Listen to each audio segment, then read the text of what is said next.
Like when he left the first time after doing that, my character literally fell to his knees and said, "Come back, bitch!" Correctly with the correct amount. D20 Radio, where gamers roll. www.d20radio.com.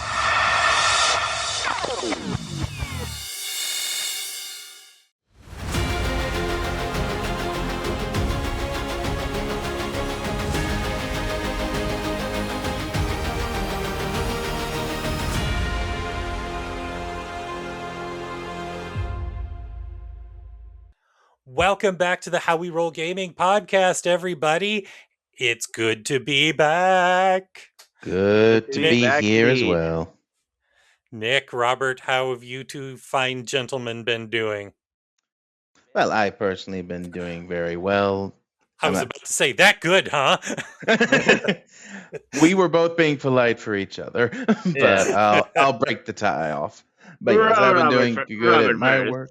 Yes, I've been doing good at work. I'm in my new position, fully off phones, and I just love it because I can work and time just flies because I don't have to look at a clock every single time something comes in because nothing comes in, and it's beautiful. And then finally, Yay. sometime last week, I finally got my book. Night City. Yes, the Night City supplement for Cyberpunk Red. And it Pre-ordered this back in June, and it finally came in the middle of July, which is normal. I got it 2 weeks before you. And let's just say a certain delivery service that ends with an X needs to really update their notification system. Speaking of new arrivals in terms of the RPG space, Nick, you and I both got the same thing today. Is that what you were going to talk about? It's from our. Please sponsor us! Please sponsor us! Please sponsor us! Our friends at Free League. Yes. We'll get them one day. Nick, you and I both, dear listeners and on YouTube viewers, we received the Invincible RPG from the Kickstarter that ended back in December. Yep, and I didn't participate in it, but there was a special at the tail end of it that I got. Late backers. To a late backer, and even that late backer delivered at the same time as you did because I know that you were an early backer. Yep, I backed on day one. So one of the things that I like about Free League's Kickstarters is that if you back within the first 24 hours, they usually send an art print from the art book for the associated project that you're backing. Yeah. But for Invincible, they didn't just do a print. They reprinted number 1 of the comic with an RPG specific cover with the characters playing the Invincible RPG. And I just love it. And again, really, please sponsor us. We will do an episode when we talk about the Free League Invincible RPG. Yep, and I'm sure it goes without saying that for the YouTube version of the show, we have been having fun playing Mutants and Masterminds with our friend Dante running it. Which is a superhero. It's a superhero RPG. Setting. And a long-running one as well. Yep. I am dying to get the Marvel Multiverse RPG on the table for us. But before we do that... we do like superheroes and stuff like that. Before we do that, our friend Brev from the Movie Defenders podcast, when I was talking to him at my birthday dinner last month, he was mentioning that happy birthday, in case they didn't know that. In case the viewers at home it's been a month. It's been a month. Yeah, really. So, but he and one of his sons are learning the Marvel Multiverse RPG, and I've told him that we want to play. We would love for them to run it for us. And Brev said, "Let's do it."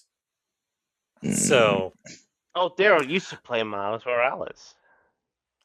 yes, my absolute favorite character. Can I kill him? Can I do like I did back in college when I converted Crisis on Infinite Earths to an adventure for the DC Heroes RPG, and this was just an excuse in an exercise in overkill because we were already on a merged Marvel DC and our own characters Earth, and so they went to Marvel Earth, and the antimatter demons, the shadow demons from Crisis, killed Wolverine over and over and over again. Sounds normal. So, can I kill Miles? That's your average of Wolverine plot. That's a Tuesday for Wolverine. You can kill his father. Well, in Crisis on Infinite Earths, yes, you could, because time and parallel dimension shenanigans were happening. Yeah, variants. You can indeed. So, but yeah, so. But unfortunately, Daryl, unfortunately, Daryl, you cannot kill Brian Michael Bendis. Yeah. I mean, you can, but I don't think that's legal. No, it's not legal. I have zero use for any of his characters.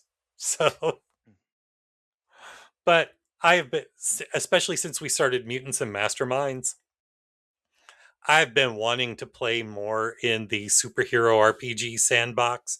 So maybe we should do an episode on superhero RPGs later on. I think that'd be a good idea. We would just need to get. At least we need to get a few more under my belt.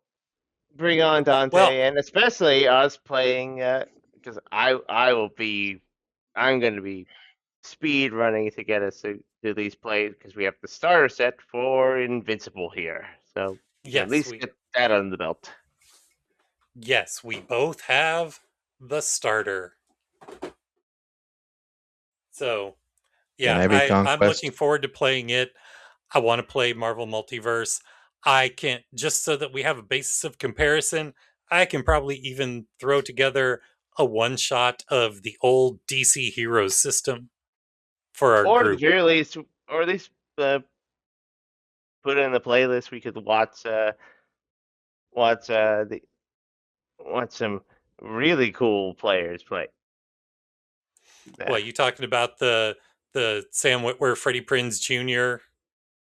thing that only the first episode is on YouTube, unless they've added more in the years since. But yeah, I mean, or the old DC Heroes, or I have the quick start for the upcoming Justice League Unlimited RPG. Oh, that sounds cool. Yeah, I mean, I want to play it. I got an update today from GameFound that they said that they are almost going live with the crowdfunding for it. I think we should probably get into what we're talking about. But I think we have something else to say. Before we get into what we're talking about, we have some housekeeping business to take care of. Indeed. So are you looking for a fantasy actual play with unforgettable characters and a world unlike any other? Check out Eberron Renewed, part of the D20 Radio Network. Set in the iconic Eberron campaign setting, show blends high adventure, pulp action, political intrigue, and character-driven storytelling in an immersive experience that's perfect for longtime fans and newcomers alike. Yes, whether you love epic role-playing, rich world building, or simply want another outstanding actual play to add to your playlist, Eberron Renewed delivers. Find Eberron Renewed wherever you get your podcast and start your adventure in Eberron today. And this makes 2 weeks in a row that I have promoted Eberron Renewed. because I mean, when I was on Me and Steve Talk RPGs last week, you know, since the inspiration for the topic that we talked about was a comment that Keith Baker had made about Eberron, yeah. that was the show that we promoted for the network over on Me and Steve. And then we promoted our show at the end. Are you trying to tell Nick something that we need to have another session? Oh, No, I'm not I'm saying that at ready. all. I'm I'm more just than ready, noting that. but if we could have have a interview of Keith Baker, yes, I want Oh, to talk please, if to we can Keith get Keith Baker. Baker, oh boy, yes. Oh,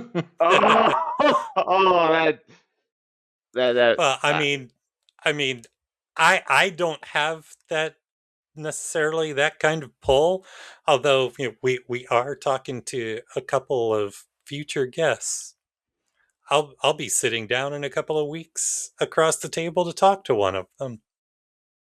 Well, Stay tuned yeah, for we'll more leave details. that in the shadows for now.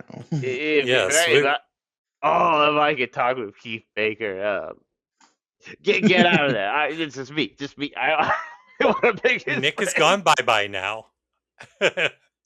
Yeah. Nick has gone bye bye. But do feel free, dear listeners, if you haven't already, also go out and check out this past week's episode of the Me and Steve Talk RPGs podcast, where I continued my duties as an occasional honorary Steve and talked to Steve about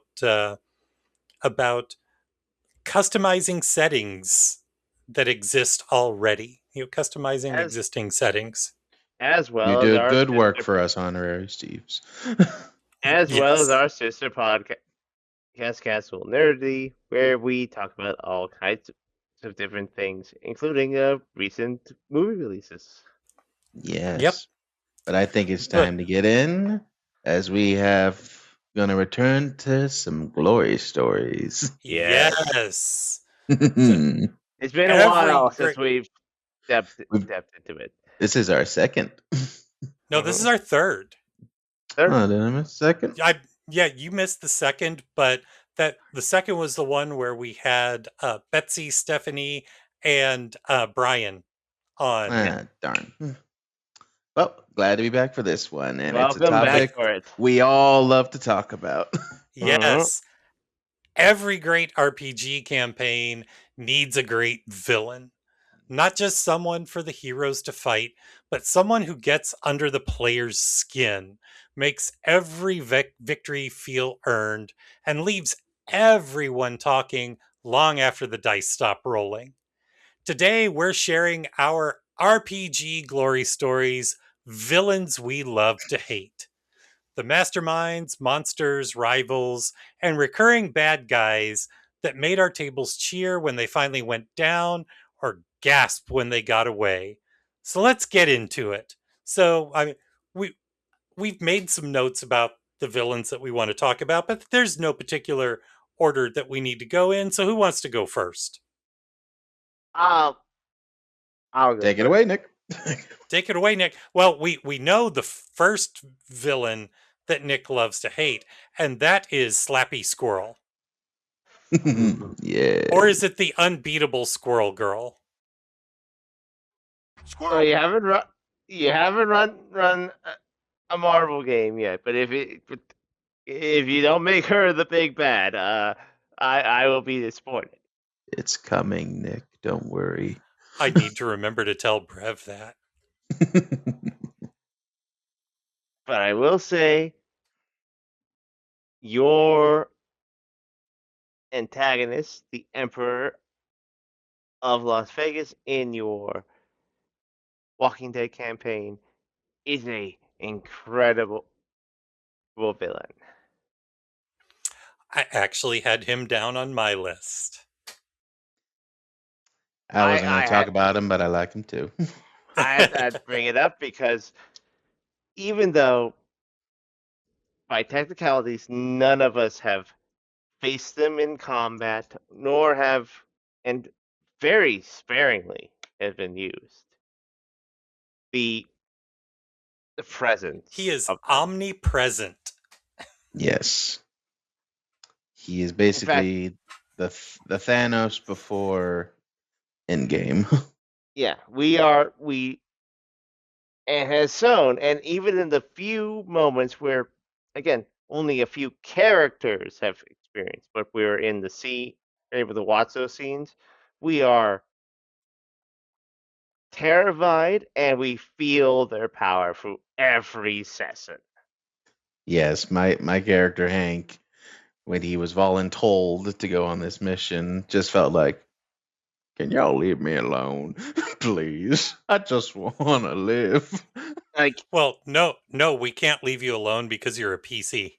I know, but that's what Hank is thinking. Is like, I just came here to live and raise these two children that I now have, and one's going off the deep end. I really need to help her. but the whole experience has been like, you managed to create a villain that we have, and again, like, they're also a villain that is fundamentally human in a world of the undead.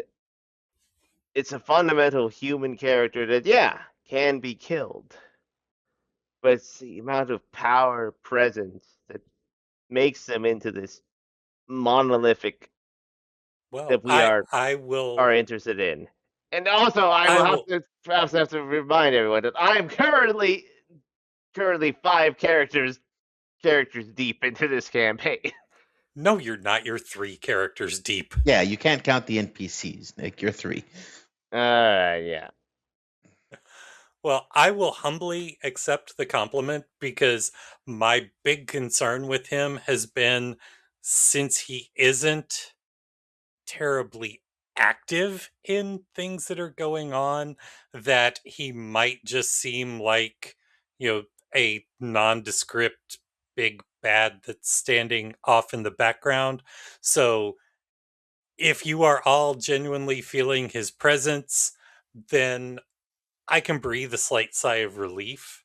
Oh, And his presence is everywhere, Daryl. We see his soldiers walking. When Nick's character was in the prison, we saw his presence there. My character doesn't want to step foot out of line because he knows if I piss off the Emperor, something bad's going to happen. And even the mob is in this like quiet war with the Emperor, so he's everywhere. You could have easily made him into a Negan, and that would have been or like a governor. derivative, or a governor. The derivative, like, bad guy expressing power in petty, like, in vulgar ways. Now, granted, Negan's awesome in the show. Oh yeah, they work. We're not ranting on you, Negan. Don't worry. But again, we're not. But it's like they work in this story that we're telling of this campaign. This fits a lot better than a more overt bad guy, especially when we have like an actual like mafioso that fits better to that like vulgar and potential like bad guy. Well, I humbly accept the compliment. Thank you, guys. Oh, you're welcome. You've earned it. You deserve it. You earned it. It is one of, like, it. Trust me, it's like that. Every single time I've been like, whenever the Emperor is brought up, whenever someone is summoned to his place, it's like I felt like, oh, this is big. This is, oh no. I pay attention. It has the gravitas that I felt that you wanted it to. Thank you. And I was kind of hoping, when he was first overtly introduced, it was even in kind of it was a scene that your characters wouldn't have seen. Yes. And it was just dusk in Vegas, and after losing track of some of his, I think I've mentioned it to you in the suburbs, to Robert. Yeah, I'm sort of like, it's kind of like like Ozai from Avatar. We aren't supposed to see him. Yes, there is a build up to the Emperor. I don't think he's on the same like domineering wave Oh pack yeah, personality like Ozai is, but it's still the same. And I actually enjoyed when my character met him with Dante's character, whether you intended it or not, when you talked about how his like living area or kitchen or table or whatever just had fine fruit, good good drink, an entire like boar there to eat. It just projected kind of a soft power that while everyone else is scrounging and trying to still resemble humanity, this guy's like, I am human. I can have this good meal right here, not worry about anything. That but also soft willing power. to share that as also as a way to project that power. It's like you can have this only because I allow it. You can have it because I have summoned you here to perform a task for me. Yes.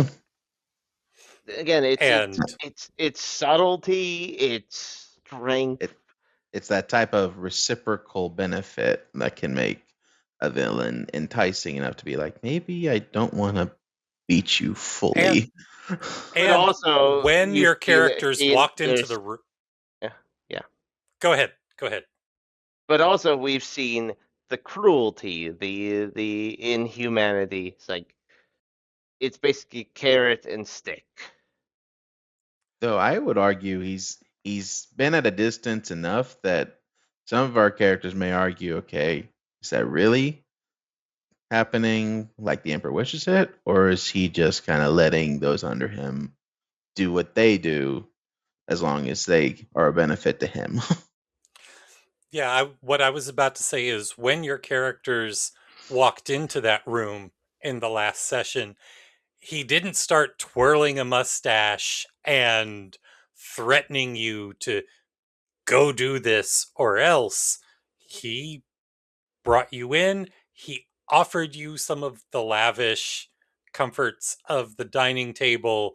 He complimented you. He had heard of Hank's cooking and expressed an interest in tasting it.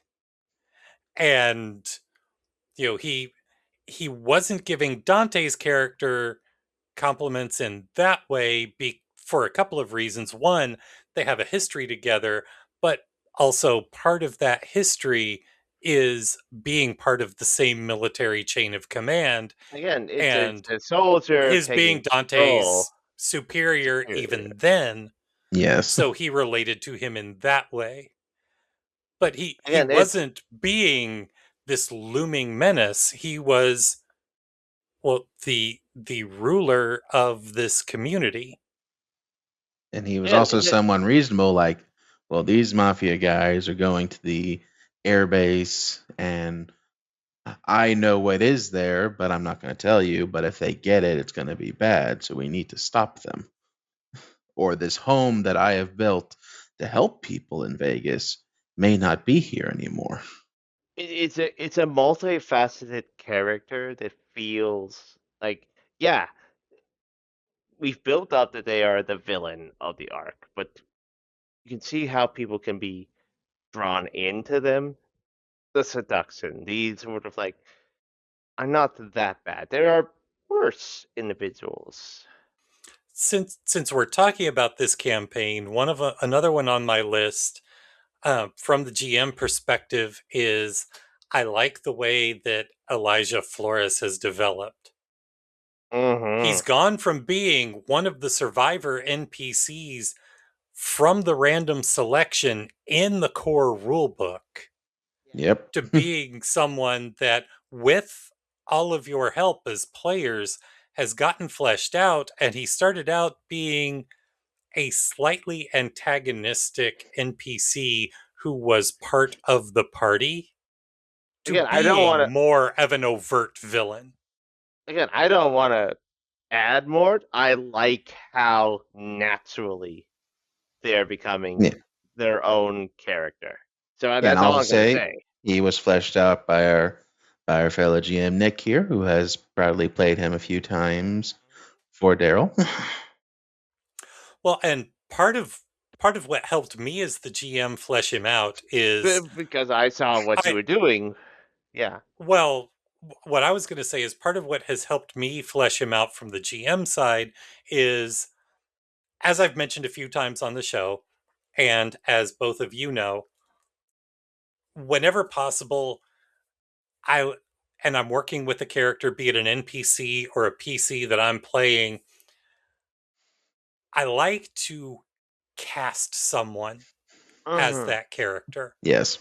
And it helps me get kind of a feel for how they speak and all of that. Particularly, I don't just say, oh, I want actor X, but I think of actor X in a certain role. But you do try a lot, especially when we were at our most recent Gamer Nation Con. We casted our characters, but we was like, you aren't those actors. You're playing those characters, but it's right. We felt that they would like. I mean, heck, even one person's like, "Did you just make X character from 911?" Yes, we did. Yeah, because we had that same reaction as we were making the character. Yep. Quite literally, was like, wait, no, that's the same person. But as we were looking at these NPCs, and, he's written as being a politician and all of this, and I was looking at his qualities and his stats, and I was like, oh, Jimmy Smits in The West Wing when he played Matt Santos in the last couple of seasons of The West Wing. Okay, yeah. And so, I picked up on that, and again, when I lapsed in characters, I sort of played into that. But he's Matt Santos from The West Wing. If Matt Santos was an opportunistic, becoming more corrupt politician. Yes, and I myself, Matt Santos was a good guy.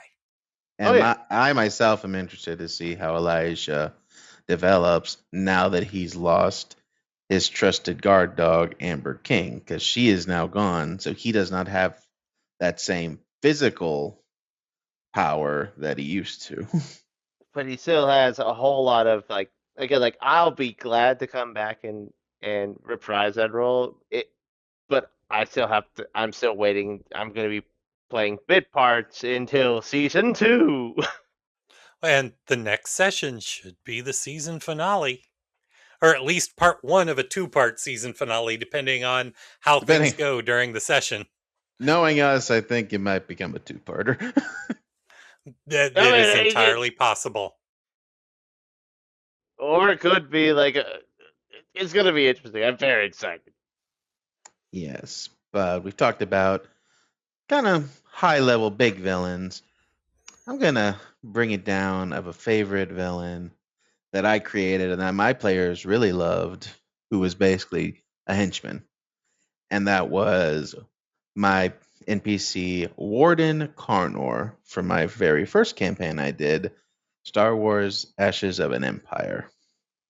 We play Star Wars? Oh, we play Star Wars. Do we play Star Wars? It's not like you have something hanging behind you, Daryl. But I don't know what you're talking about.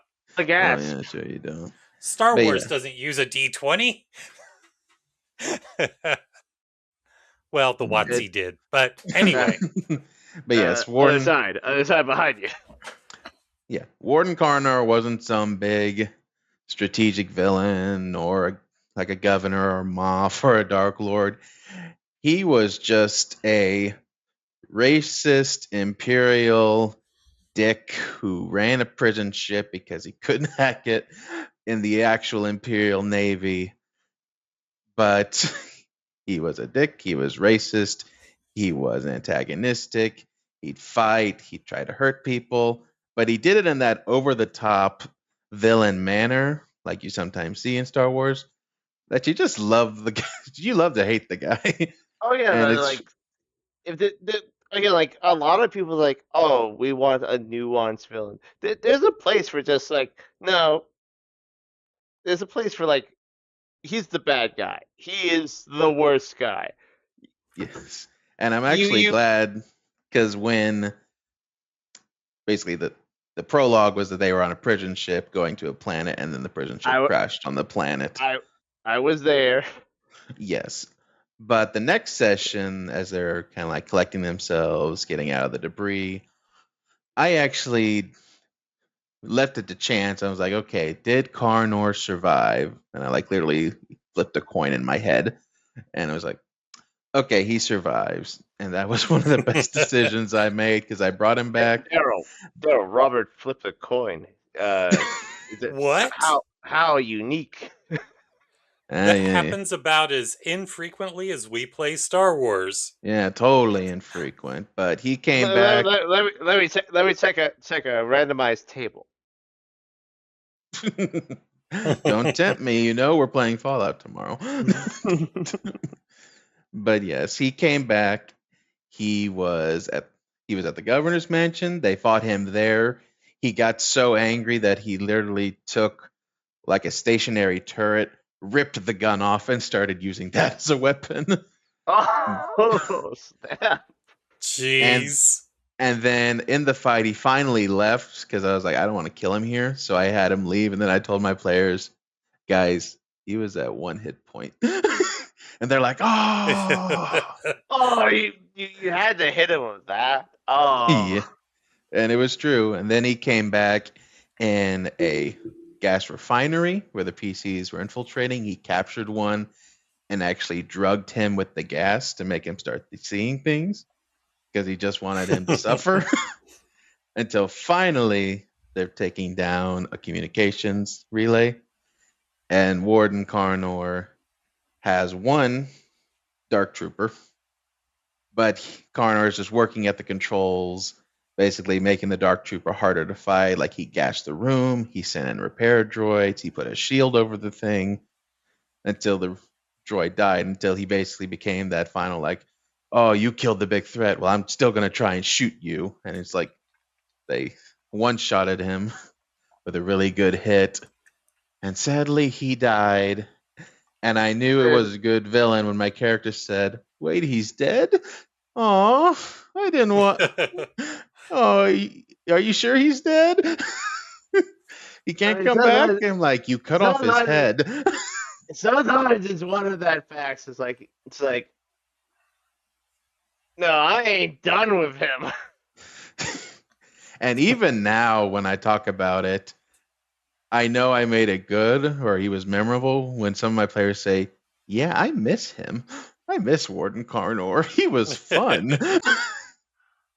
Again, like out of the context of this, is like just the nature of villains is like they are a driving force of storytelling. They can be an entire engine of storytelling on themselves. It's like the case, like even if it isn't personal, if it's just that, like, I think you have one ready because I was going to propose this, but you have that in your notes. Black hole. Yes. You weren't in this campaign, but this was our special missions campaign of Star Wars. Spoilers. What? Another Star Wars? And Nick took the character of Black Hole from Legends and one of my favorites. Oh, he's got a great visual. I love the visual. Yeah, and he's basically the Empire spy master. Yeah. And Nick made him the big bad of the last act of that campaign. And one of the things that I liked about him. Yep. Go ahead. I made him into like, oh, you thought this was a plot? Guess what? It was a plot. But you didn't expect the plot because it's Black Hole's plan.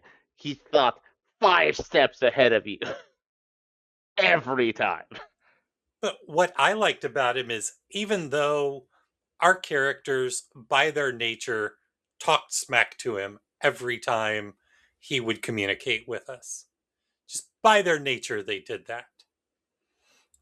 But I liked that, and this is me being slightly selfish, since I was playing the spy, he gave my character a good foil to go up Honestly, against.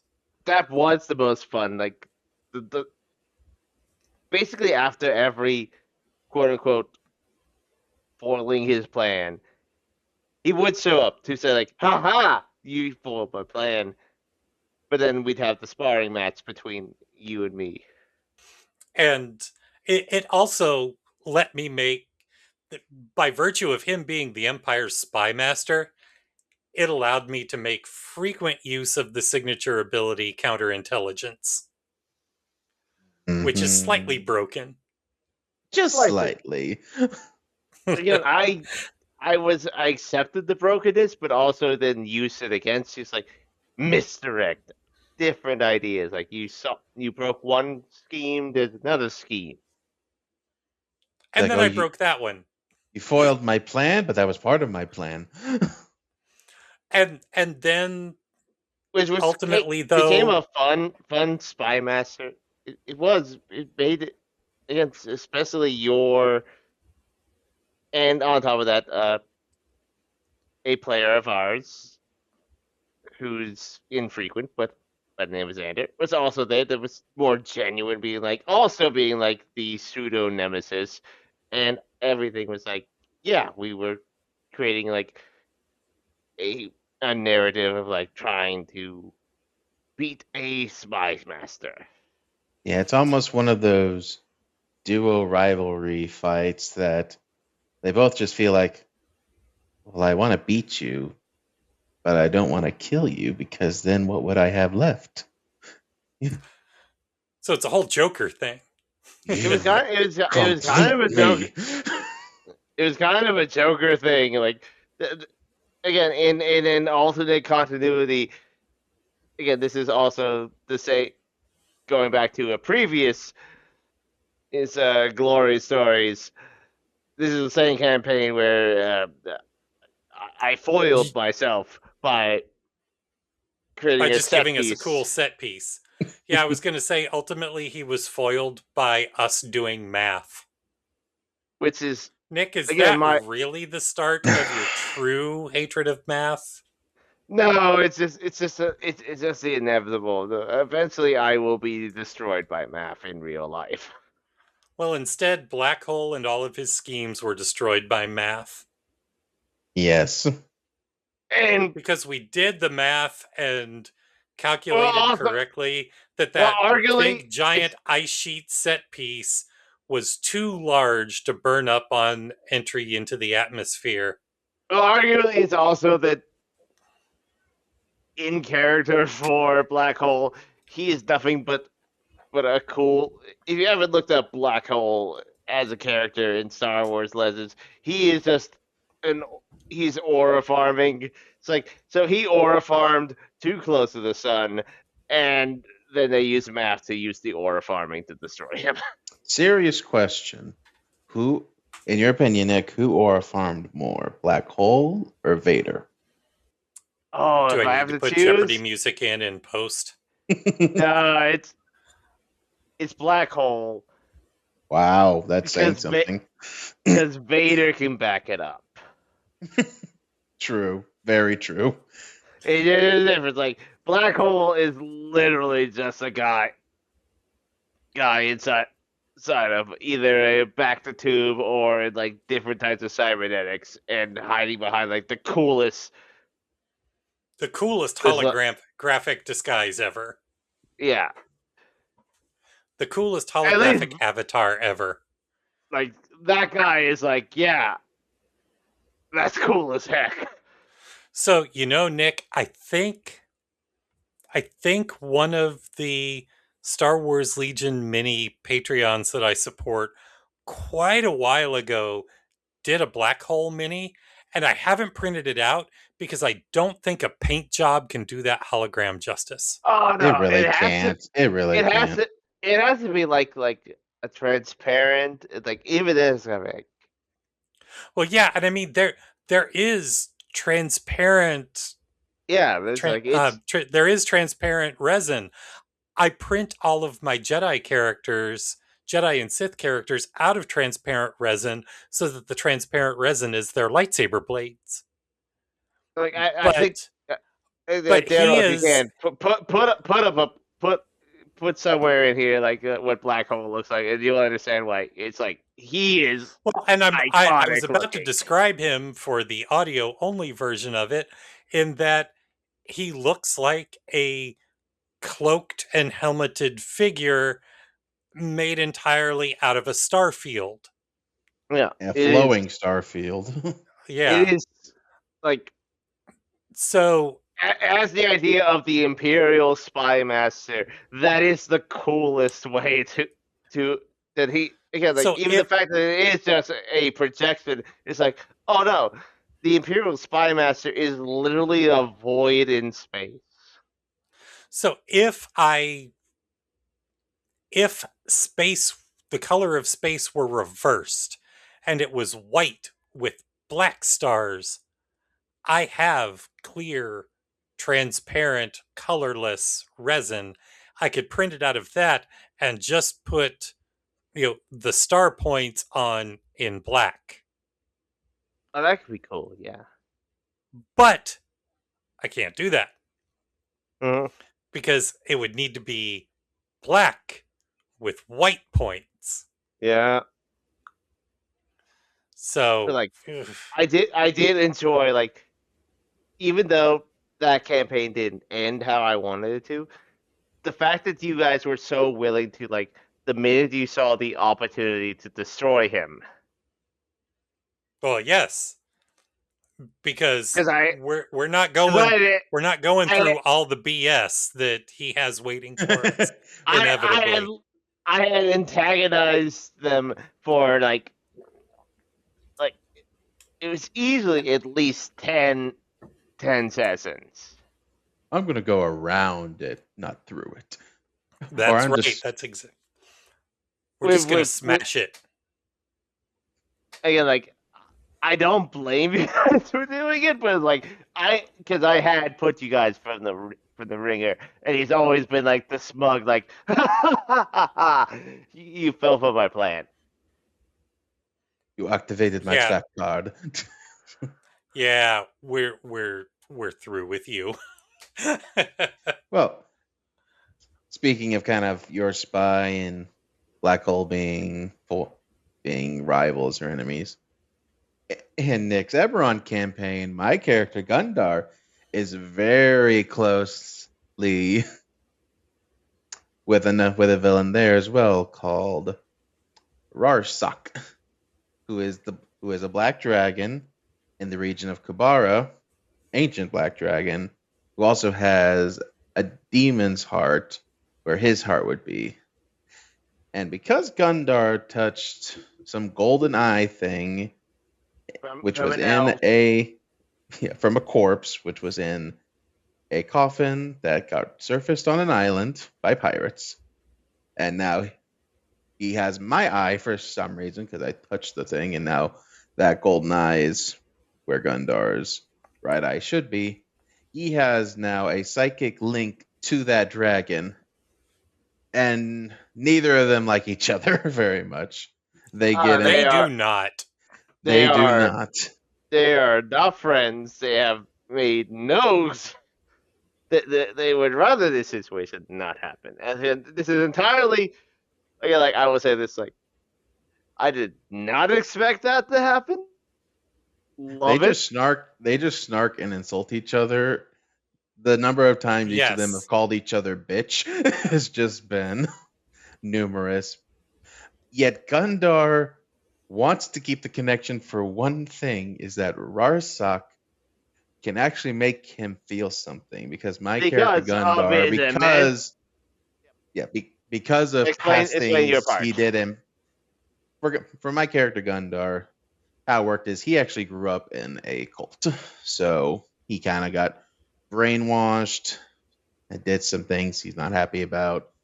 But he actually had a friend who was in the Eberron setting. They're basically species that have like these dream spirits attached to them.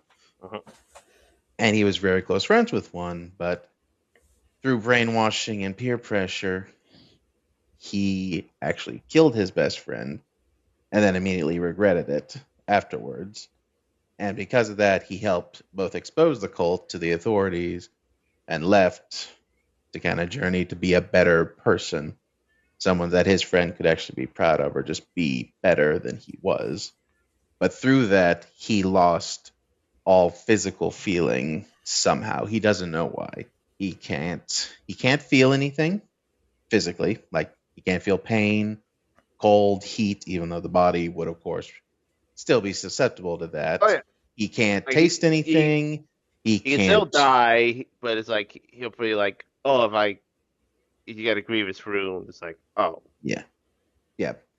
Basically, how I portrayed his curse is that if you've ever played God of War, he's Baldur, only without the insaneness. He can't feel anything, both good to where he can't feel pain, so he can keep fighting, but he also can't feel anything that gives life joy. Like, any other character would make sense to be like Boulder from when God of War. It's like the lack of pain would drive you insane. But it's like you're like, Yes. I deserve pain, but I can't. Or though, while Baldur fell into crazy depression, Gundar fell into more, somewhat a little bit between penitence, like this is what I deserve because I'm a bad person, but also like even though this is happening, I want to find a cure for it, but I'm still going to try to be a better person. But now, because of his link to dragon Rarsak, can actually make Gundar feel pain, like burning because pain. he is an ancient dragon connected to demonic power. It is able to curse you with pain. And Yes. you are like, yes. I reacted like Baldur did when he got the mistletoe stabbed into him. That euphoric, I can finally feel something, even though it's bad, even though it's pain. This is the first thing I felt in decades. And I'm just like, yes! It's like, no, give me the golden eye. It's like, no, come. Like when he left the first time after doing that, my character literally fell to his knees and said, come back, bitch! He was like, come to me. Bring me the goddamn eye. That's what I want. And now they basically just roast each other. And then there was a point where Gundar said, I'm going to look you dead in your eyes as I feed you your own heart. But yeah, he's awesome. And even Rarsak has started getting in on the rest of the players to where, he's setting up to be a very strong enemy that we'll face later on. Not just because of his power, but because he's a dragon with a demon heart. He's an ancient dragon.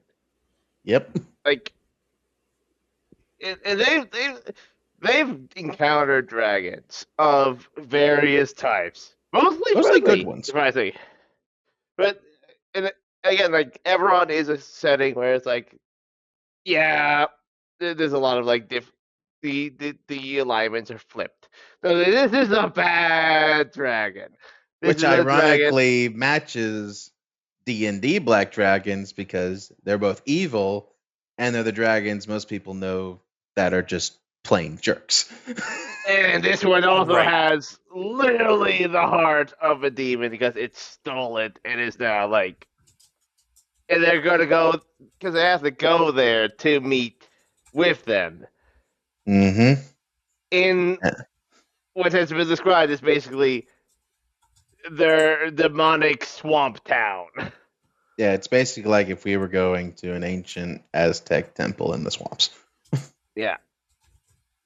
But basically, it's here, and on the continent, we're like over here. So until we get there, my character has plenty of time to keep interacting with Rorschach through the bond. Yes. Yeah, there's going to be a mini boss right now. It's almost ironic, like there's a kind of just a temporary companion right there as well. And sometimes he'll just react with Gundar to be like, "Oh, that is pretty weird." Like That's they can pretty have that fucked up. they can have that cordial like, "Oh, yeah, yeah." But they're like, "Wait a minute, I don't like you." It's like, bring me the goddamn eye! I'm trying. You're dealing with a necromancer! He's important. Again, like, Yeah, it makes for a great fun and for a great dynamic. It is made for a fun campaign, but like, yeah, I am working on that whole encounter. When this encounter happens, I am going to make it as interesting as possible, both character-wise Gundar is ready. Wait a second, Nick. Time out. So you're saying that you're working on that encounter to make it as fun and interesting as possible. So are you saying that every other encounter that you work on, you don't try to make it fun? Don't put that on me. I don't know. He did have that bug encounter once.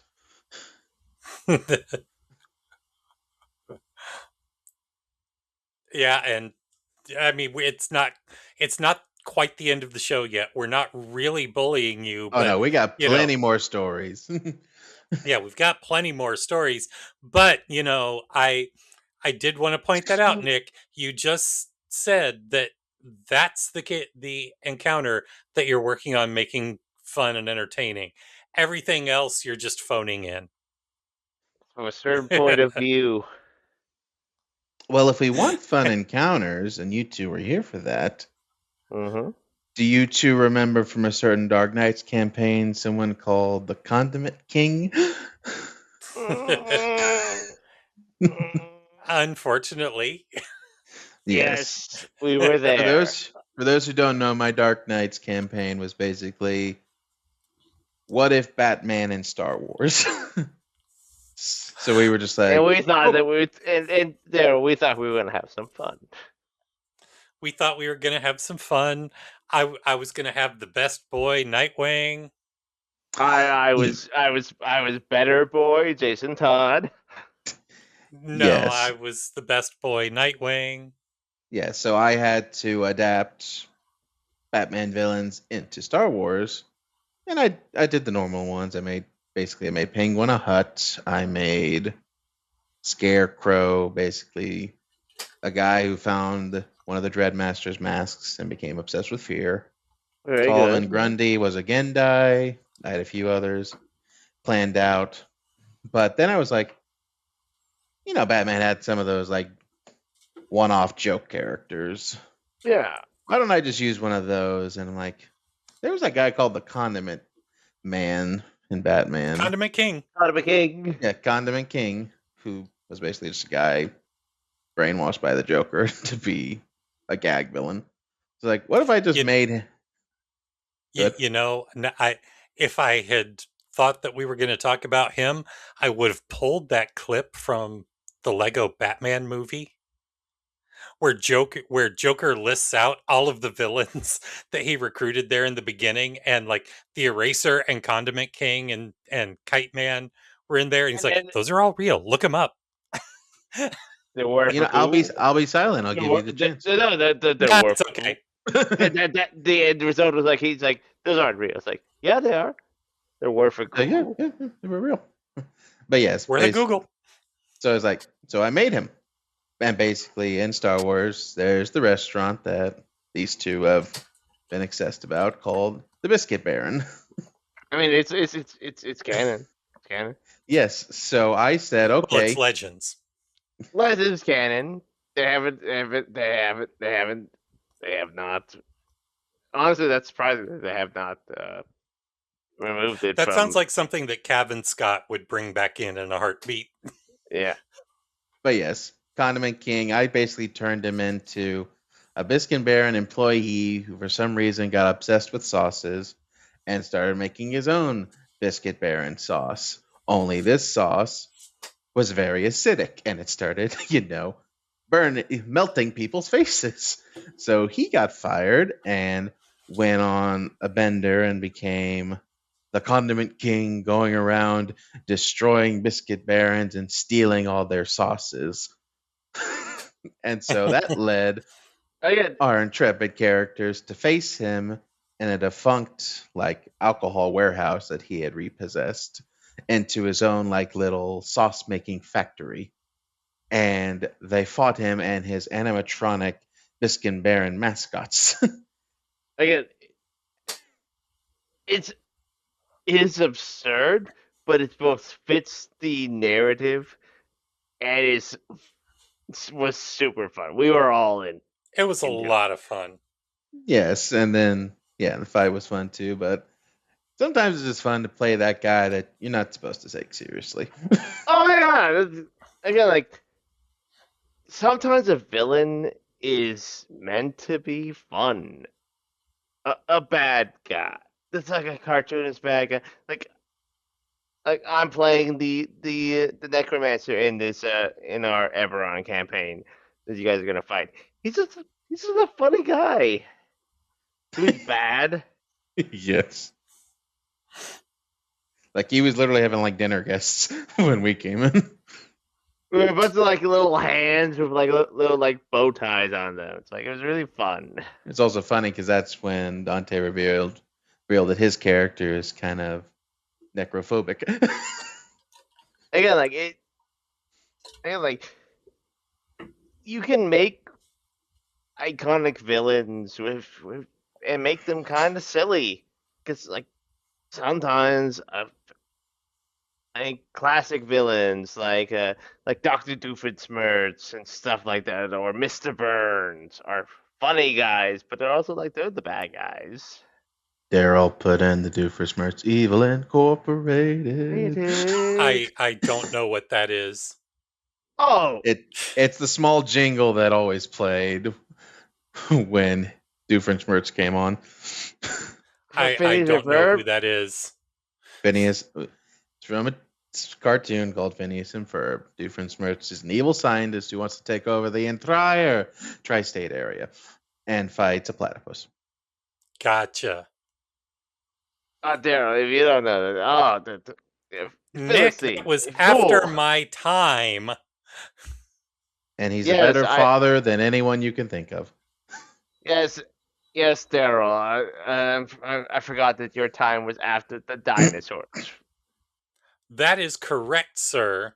I was very sad when the dinosaur that I rode to school every day was killed by the Ice Age. It was a very heartbreaking time. Thank you for dredging up such a painful memory for me. They died at the asteroid. The Ice Age is still going on, Daryl.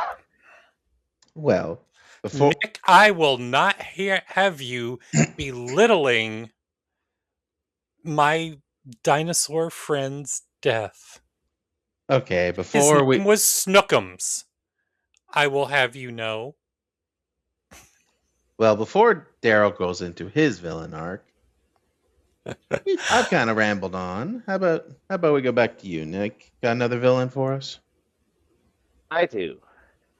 And it's a much more recent one, but it's a bit more esoteric. Yes. Going back to our previous discussion, the King in Yellow. The true just over here villain. never met the thing. It is a villain that is very unique in that. Again, I can't go into a whole lot of details, but I do feel that honestly, it's more like how do you feel that the King in Yellow has impacted your characters in the campaign, and our Delta Green campaign is a much more better way of explaining it. Well, for starters, he's branded me. And me. And, he has almost certainly indirectly introduced the single most vile entity that my character has ever encountered. Someone who staples price tags to the covers of books. That is unforgivable. That is true, just incomprehensible evil. Such a shame. That is Such a shame. That is close to the incomprehensible eldritch horror that is beyond comprehension. But again, like, I'll say from my perspective, as Daryl's playing an author, I'm playing a Catholic Vatican priest, is that my character sees everything in the realm of God and religion and all that. He believes the unnatural is real. He views it under a lens of basically demons and devils. So this King in Yellow, and even we've also been in his like night rooms, upper management stuff. We've seen this character, seen the realms he's created, the things it can do, at least in that small setting, and the people that have been affected by it. And they have even attacked you where you were. They even said, like, it's a fearful thing to fall into the hands of a living God. Yes, and which is an actual biblical verse, and they have made it very clear that yes, which my priest has not appreciated, much like I in real life wouldn't appreciate that because I am a Christian. I believe in that. Oh yeah, in but God. But it's just again, like, how dare you try to appropriate that? But it appears that it is this being, this thing, like, that is manipulating and creating things, and even reaching out throughout reality and space and time.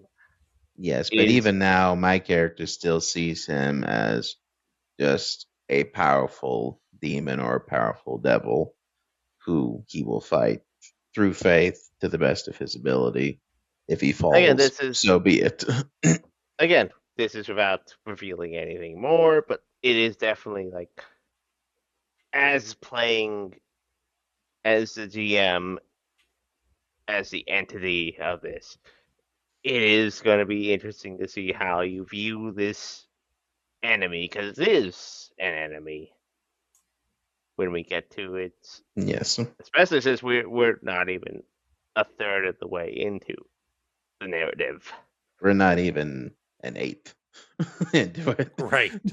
But I am, trust me, I feel that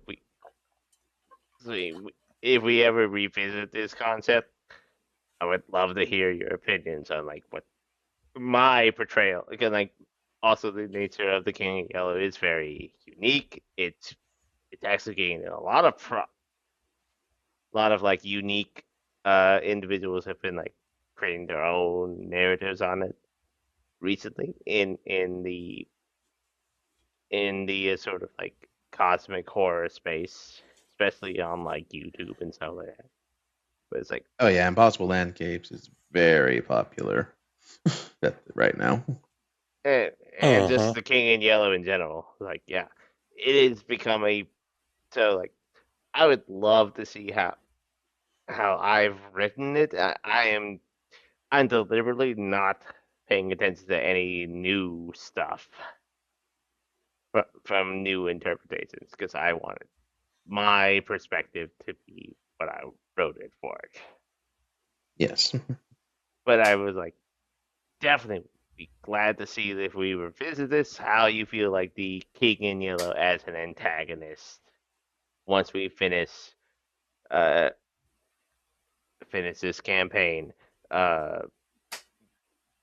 I will say the last thing that makes it a good villain is I can feel like, since it's spanning over like a 20-year period and we're getting sucked into other like one-shot monster of the weeks along the way, is that the King in Yellow can do that thing that can make a villain horrifying.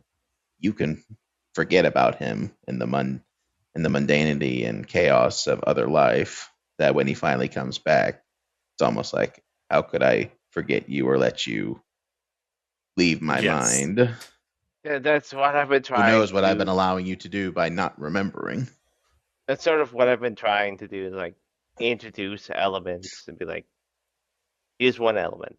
And it came back. You know, now that I think of it, that element, that this isn't an RPG villain, but it's a villain that would be right at home in an RPG that has that same kind of effect. Robert, is I know that you are not a viewer of Doctor Who, are you? So there is an I have, alien. yeah. There's an alien species on Doctor Who called the Silence. Yes. Yeah, the silence. And the Silence appear as kind of their faces are kind of like a cross between your stereotypical gray alien and the painting The Scream. Okay. And but then they wear just like black, like Men in Black suits. But their thing is they are trying to take over the world. You know, that's their goal, to take over the world. Their hook is once you aren't looking at them, you forget they exist. Yep, and that's dangerous. So you can be in a confrontation with a room full of silence, and you're right there, you're in the fight. As soon as you don't see them anymore, you don't even remember that fight. And they got a lot of horror out of them in that the Doctor and his companions were like, okay, they started carrying like markers on them. And like, okay, when you see them, make hash marks for however many are there. And so there would be times that, you know, they'd be talking to one another, and then, you know, like Amy would be talking to the Doctor, and then the Doctor would say, Amy, wait. And she's like, what? And he would grab her wrist and look at her arm, and there's like 10 hash marks on her arm. It inspired like several like SCPs back in the day. And that is definitely a big thing in horrors. Sometimes the horror is you forget it's there in the first place. Again, like that's why I like.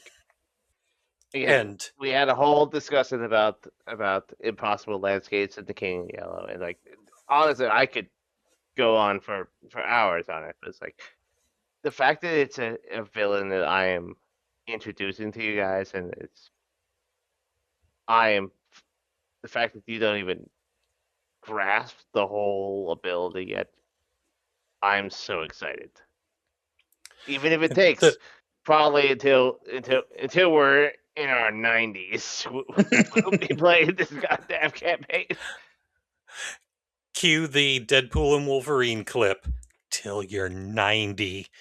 But it'll be worth it. It'll be freaking worth it. I'm willing for the slow. I am all for the slow burn. Yes, wheeling back to you, Daryl. You got another one for us?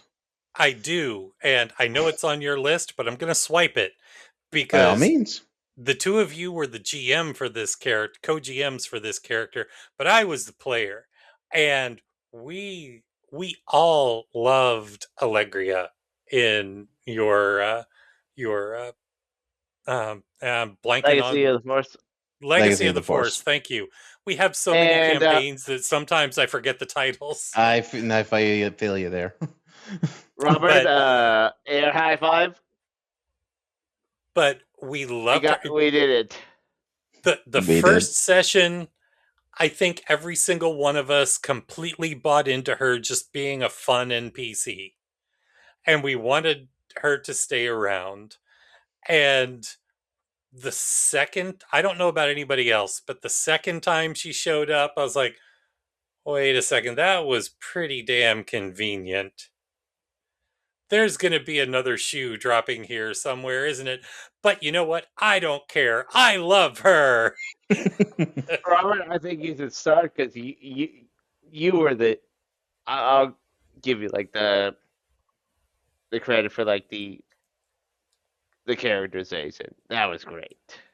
Thank you. I tried. I basically gave her the personality of a child exploring the world, mixed in with Harley Quinn, mixed in with like Darian Kalos from RWBY. That's basically what my headcanon was for her. yeah, we loved interacting with her. She was fun. And then once you finally gave us the heel turn, it was like, I saw this coming and it still kills me because I love her. Yes, and I also liked her because she introduced some things that's going to be explained more about our campaign in the future because she had some abilities you've never seen before. And someone's lightsaber didn't exactly work as expected against her. Right. But she was just fun, she was bouncy, she was bubbly. There was absolutely nothing to not love about her except that she was, psychotic and evil. But Yeah, I mean, she was fun, she was happy, she blew up a planet. details. And I also think what made it better is like what Nick did with her, like kind of double, because we also used a Knight of Ren called Tulakan, and the dichotomy was she was the bubbly, talkative one, and Tulakan was completely taciturn. He did not speak. Yes.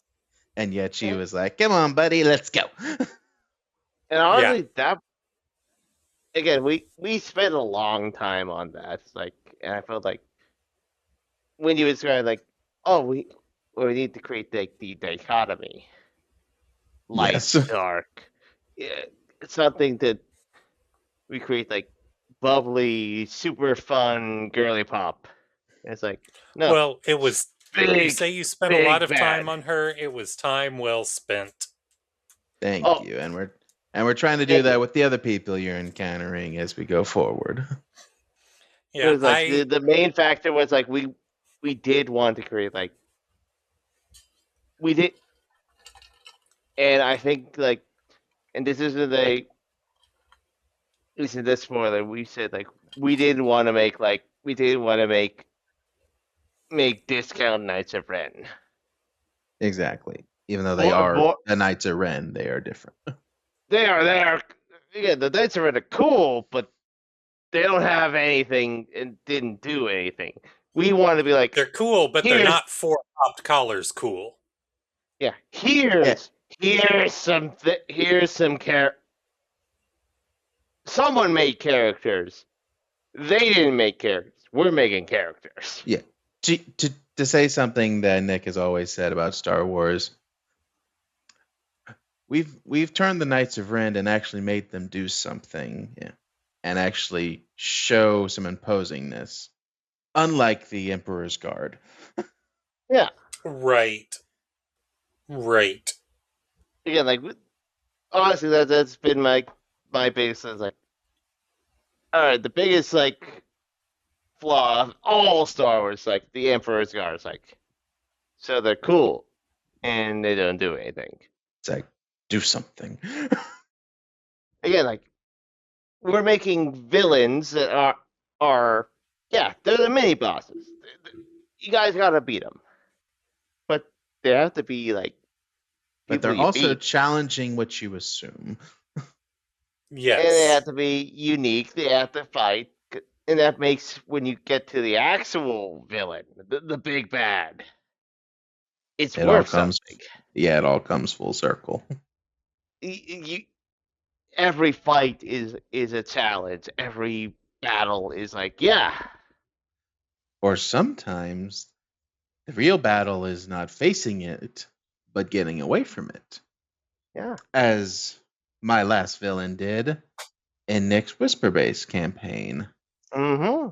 An entity we just called the Armor, because it was basically ancient Sith armor with some type of spirit housed in it that was basically did things that Legends Darth Vader would do. It would walk. It would tank rocket blast. It pulled frigates out of the sky. It's what Legends Darth Vader and Legends Star Killer had a baby could do. Yes. And it was imposing. Walking monstrosity. Yes, it was. Yeah, it was not a villain more than it was a force of nature just coming to try and kill us. My character, I think, shot it 3 times point blank with a rocket launcher, and the thing kept coming. Good grief. Yes. And then later, that same armor picked up my character and I think pile drived him into the ground to where I think I actually went unconscious. You were unconscious. My character was the tank. And you went like literally down 2 levels of a building. Yes. It pile drived you into unconsciousness. And the only reason it didn't kill you was because you were unconscious. Thus, like, not worth its attention. And also, I was the tank, so I was able to take the damage without immediately dying. It literally was built as the final boss, but it was also worth it because it was meant to fight against the Jedi character. Yes, and it did in one of the best final boss fights I've ever watched play out so far. Nick basically turned it into a Star Wars Episode 3 video game duel. Like, they would change scenery, they would have their, like, if this was a video game, there'd be scene changes with them speaking to each other, and now they're on a new battlefield fighting each other. It was awesome. They threw pieces of scenery at each other. They changed the scenery. They were on top of like beams that they moved into place. It went from beams, like the palace to the garden of the palace, all the way to the walls of Isis on Onderon. And again, it all has to go to our main man. We have to give it to the man that did that. It's like, because he decided, like, I'm going to take up one of my lightsabers and just like, I'm gonna act out this whole thing and roll at the same time, which was insane. And for those of you listening, that is not hyperbole. Nick has a lightsaber in his room where we play, and that player picked up the lightsaber and said, okay, what I'm gonna do is I'm going to like swing from my head to his waist and would actually mimic the movement. Well, also grabbing a handful of dice, like, I got to roll that. Yes. And then it's like, all right, we're in this. It's like, I was like, oh, this is cool. Yeah. And all our other characters are just doing other stuff in the background. I was like, I wonder how that fight's going. Knocked across an entire block. Again, it was very much the entire like a classic Star Wars movie. Like people like doing the little like laser fights or doing whatever they're doing. It's like, what's going on with them? It's like da da da da da da. Yeah, basically.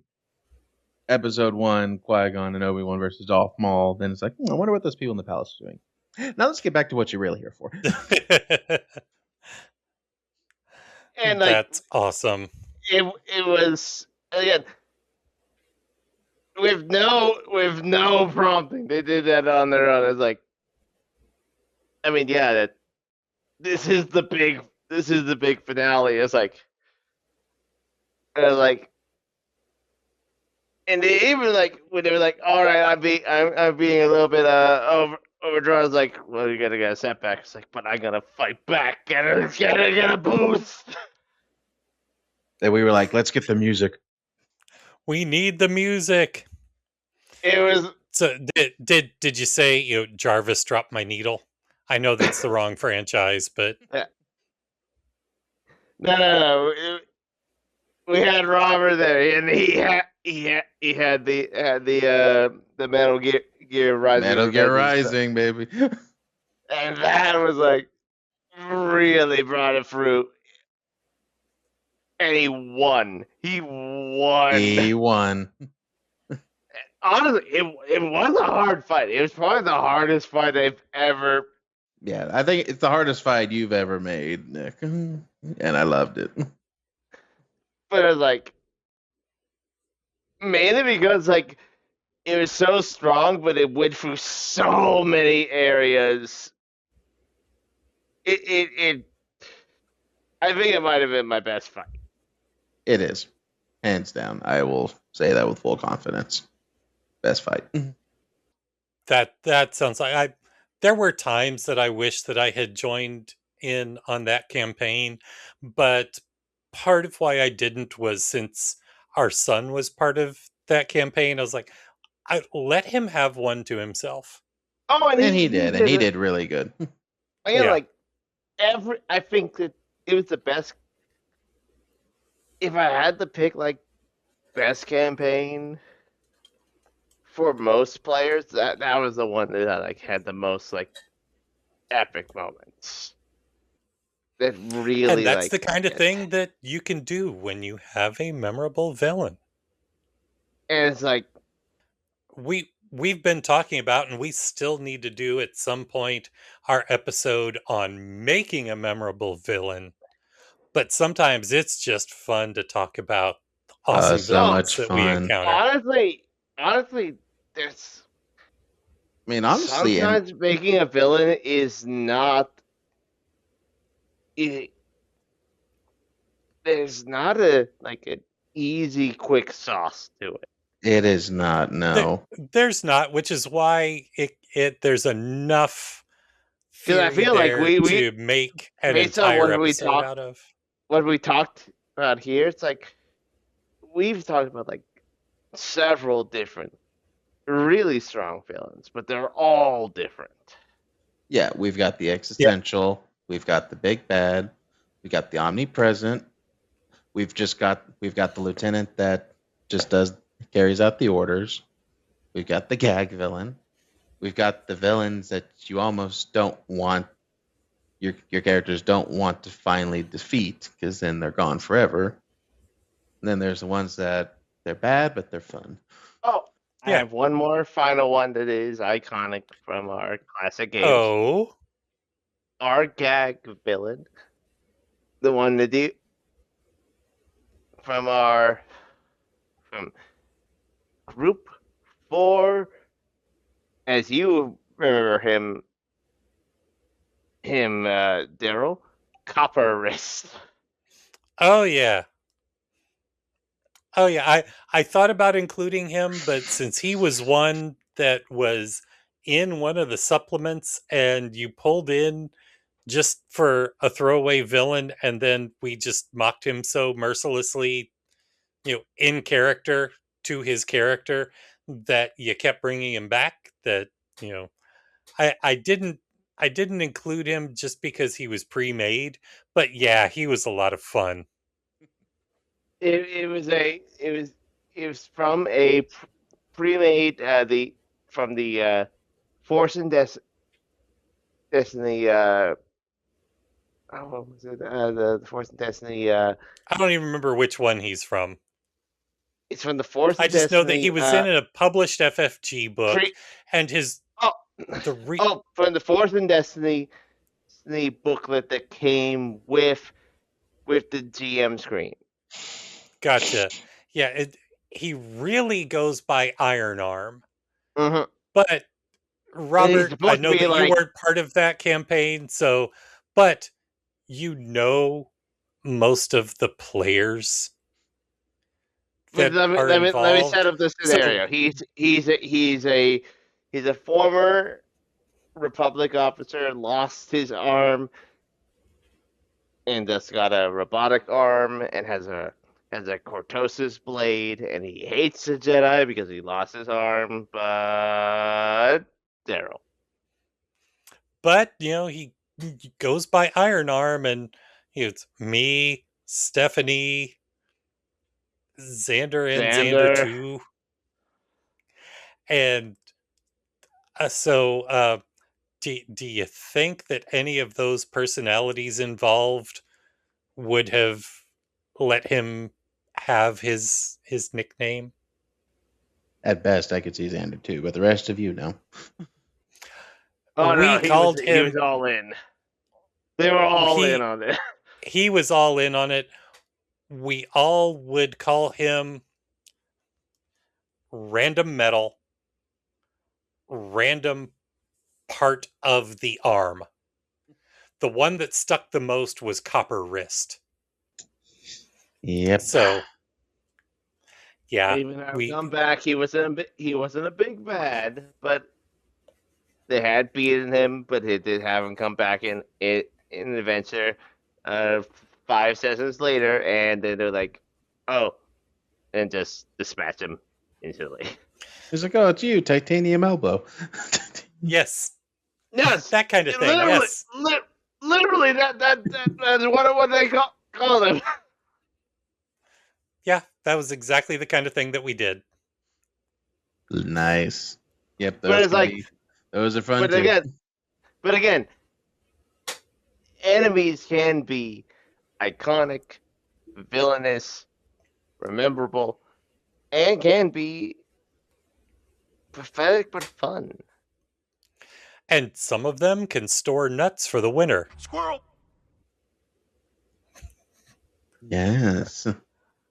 Daryl. Oh. Or they wait as you forget to close your door while you're seeing us out. Squirrel. I'm sensing a pattern here. It's almost like we are bullying you. Finish him. Yes.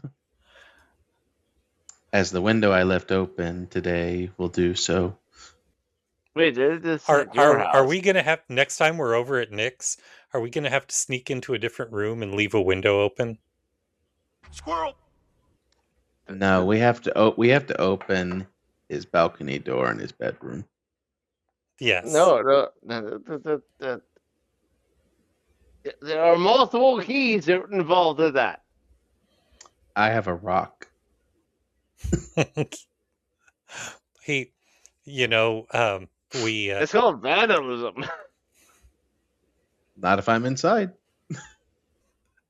Damn it, you're right. So I could have sworn, Robert, that someone yelled fire, so you were just trying to make a quick exit. Totally. Very much so. Grr. Grr. Arg. Curses. Squirrel. Curse you, Perry the Platypus! You won't get that, Daryl. Nope, I don't get that. Doofenshmirtz. Evil Incorporated. Yeah, we were horrible parents. You know, we didn't let him watch SpongeBob. We got to the point where we stopped letting him watch Max and Ruby because they were just horrible.